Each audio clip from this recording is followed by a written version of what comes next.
ஒரு ஆமை காட்டில் தனியாக நடந்து கொண்டிருந்தது. அந்த ஆமை புத்திசாலித்தனமாக செயல்படும்.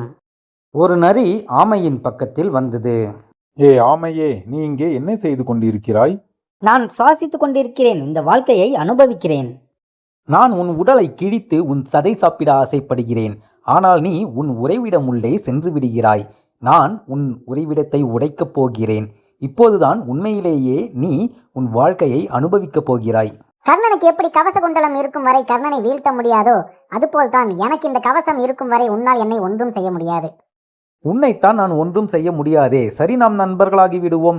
நீ உன் உறைவிடம் உள்ளே செல்லும்போது மிகவும் சுருங்கி போகிறாய். நான் உனக்கு பெரிய உறைவிடம் கட்டித் தருகிறேன். நீ அதனுள் சென்று விடு. நீயே ஒரு யோசனை சொல்லேன்.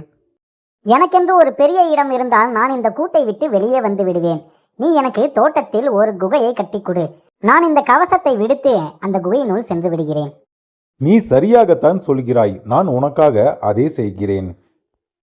நரி ஆமைக்காக ஒரு பெரிய தோட்டத்தில் குகையை தோண்டியது. ஆமை உடனே அந்த குகையினுள் சென்று மறைந்து கொண்டது. நரி காத்திருந்து காத்திருந்து சோர்ந்து விட்டது.